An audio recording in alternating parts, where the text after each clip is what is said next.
ये हमारी नित्या बुआ। Welcome welcome. हमारी इस फिल्म में आपका स्वागत है। और वैसे तो सभी को आपका मीठा करने से कुछ है।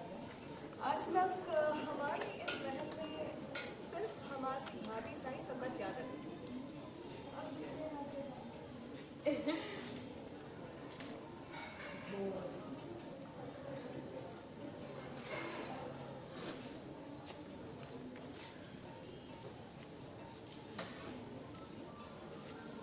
हमारी प्यारी बुआ साहब। प्यारी ऐसे क्यों? नित्या बुआ ऐसे क्यों सब बुआ साहब है? राज है वो कब?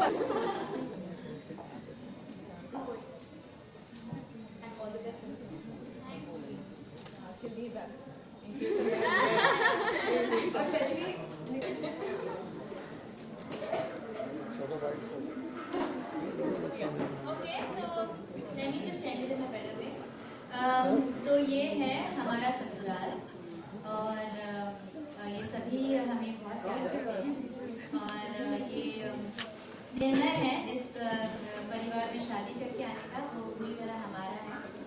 इनफैक्ट माँ तो नहीं चाहती थी कि हम शादी करें पर अब जो है यही है और यही हमारा परिवार है। जैसा भी है हमारा ही है। अब उस जैसा भी है को अगर आप समझ लो तो क्या बात है। तो स्टार्टिंग से इमोशनल है आपकी।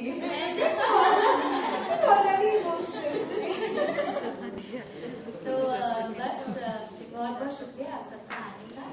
बहुत सारा खाना है स्वाद थाल में तो please everybody help yourselves please eat. I don't like wasting food okay. चलो So, दिया कैसा फील हो रहा है इतनी रॉयल फैमिली का एक पार्ट बनने का? दिया शादी के पहले भी एक रॉयल फैमिली की ही बेटी है बट यस दिस फैमिली जहाँ मेरी शादी होके मैं आ रही हूँ वो हमसे भी ज़्यादा अमीर है। तो बहुत अच्छा लग रहा है। वैसे बहुत सिंपल लड़की है और इतनी शान और शौकत का उसे शौक नहीं है बट या आई थिंक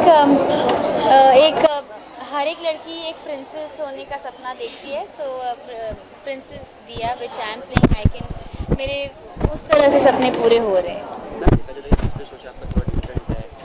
बहुत डिफरेंट है। राजस्थानी लुक लगा तो उसमें कुछ खास प्रिपरेशन किया?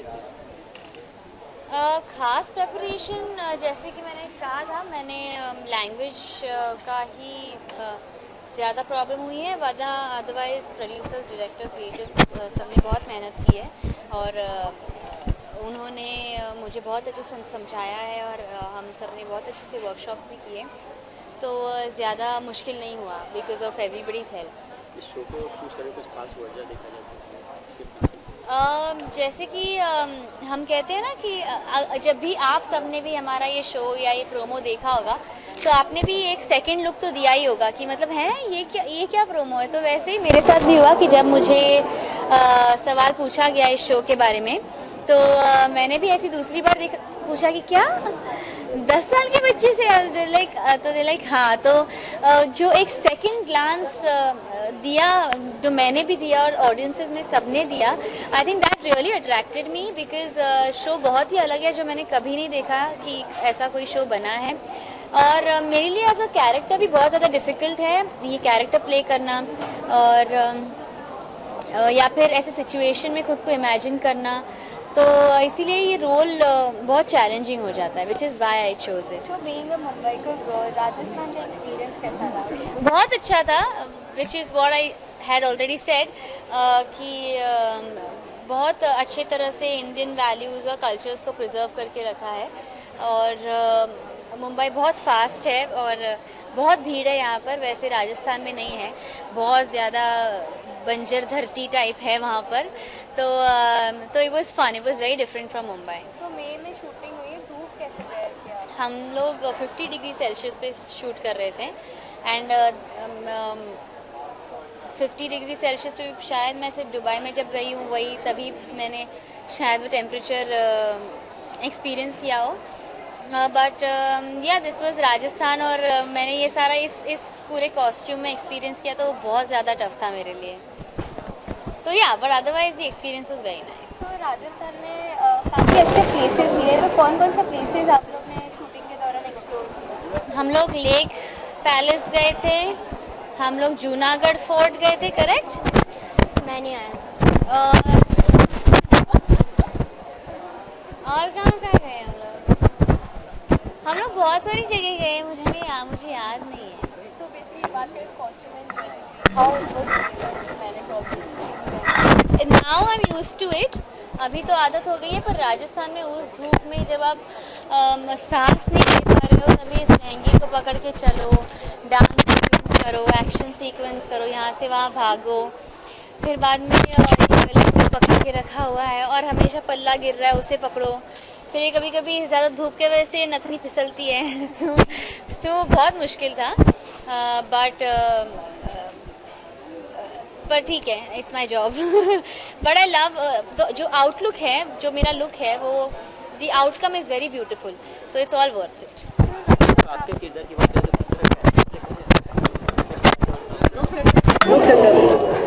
मैं रतन मान सिंह, और मेरा जो शो का नाम है वो मैं जो किरदार है मेरा जिसका नाम है वो है रतन मान सिंह। मैं 9 साल के बच्चे का किरदार का रोल निभा रहा हूँ और मैं वारिस हूँ है एक हेरिटेज होटल का। और कास्टिंग कैसे हुई थी? मैंने बेहद में काम किया है, तो हमारे प्रोड्यूसर्स और जो कास्टिंग वाले लोग थे उन्होंने सोचा इसे कास्ट करते हैं, और फिर मैंने ऑडिशन दिया और सक्सेसफुली मैं सिलेक्ट हुआ। हम लोग ऑन स्क्रीन बहुत मस्ती करते रहते, झगड़े भी बहुत करते हैं, और ऑफ स्क्रीन हम लोग KBC खेलते हैं और मैं मिस्टर बच्चन बन के हॉय हॉय करके क्वेश्चंस पूछता हूँ। क्या क्या क्वेश्चन पूछते हैं?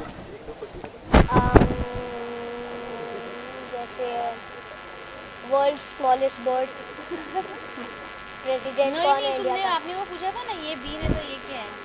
हाँ, अगर ये पान है तो ये क्या है? तो ऐसे क्या है? मैं भूल गई। पक्का हाँ, जापान। Correct. राइट, हाँ। ये हमारे KBC के क्वेश्चंस होते हैं। सो लाइक KBC का ऑफिस होने वाला है, तो उसके लिए तो आप एक्साइटेड ऑब्वियसली होंगे। हाँ आपको तो घर में ही KBC का हाँ। करते हैं। तो इसी के साथ साथ हम KBC के भी प्रमोशंस कर रहे हैं, साथ ही साथ PPK के साथ। फाइनली आप जब ये ऑनर होने वाला है मैं कहना चाहूँगा व्यूअर्स को कि प्लीज़ हमारा शो देखिए, प्लीज़ प्लीज़ प्लीज़। और ये कितने एक्साइटेड है?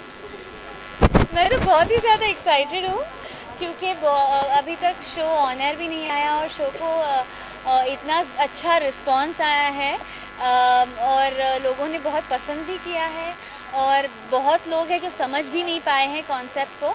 तो एटलीस्ट जो मुझे जिस बात की खुशी है कि वो ये है कि एटलीस्ट लोगों ने इसे समझने या ना समझने में दिलचस्पी तो ली है, and I am really very happy about that.